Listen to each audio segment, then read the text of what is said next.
The Scion FR-S and Subaru BRZ promise to be great platforms for tuners and anyone who enjoys a driver's car. Adding a Wilwood big brake kit will provide the confidence needed to take the car to its full potential. To get started with your installation, remove the lug nuts and lift off the front wheel.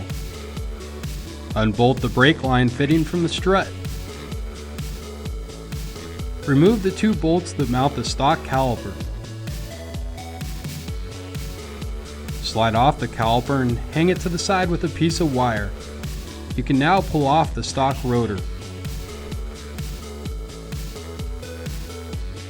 This kit utilizes an indexing ring. Install the ring with the bevel facing outward. Install the 2 caliper bracket bolts from the inboard side. This kit comes with shims. They can be added or taken away to center the caliper onto the rotor. Start off with 2 shims and 1 spacer. You don't want to use any thread lock initially, so you can make adjustments when test fitting your kit. Tighten down the bracket.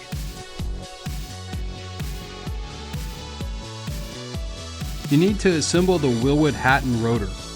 Place the rotor over the hat with 1 washer over each hole. Apply Loctite to the bolts and tighten them down in a crisscross pattern. Torque the bolts to the specs shown in your supplemental instructions. Slide your newly assembled hat and rotor onto the wheel studs. The rotor needs to be tightened to the hub so you can later check proper alignment of the caliper. Install the 90-degree brake line fitting into the caliper.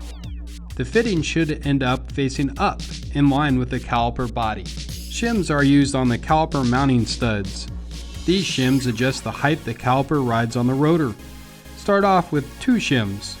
Slide the caliper onto the studs and secure using the supplied nuts and washers.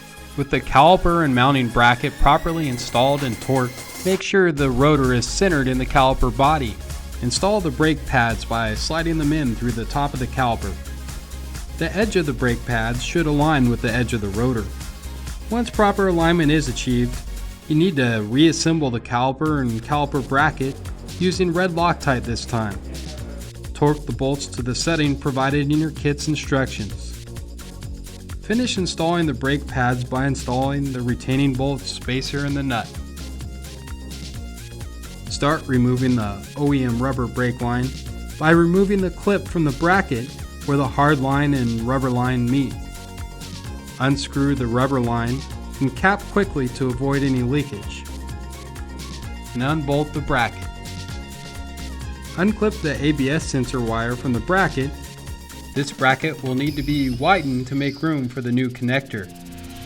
You can widen the hole a number of ways. Here we flatten out the notch in the clip. This opened up the hole wide enough to install the new fitting. Reinstall the now modified bracket and brake fitting. Bolt the bracket to the body. Secure the new fitting with the provided clip. Reattach the ABS wire. Now you can attach the Wilwood FlexLine kit to the hardline. Follow the supplemental brake bleeding instructions that are included with your kit. Once the brakes are properly bled, you can reinstall your wheel. Torque the wheel to the manufacturer's specs. Before you take your vehicle to the streets, you must carefully follow the bedding and breaking in procedure. You can find this procedure with the supplemental bleeding and bedding instructions that were included with your kit.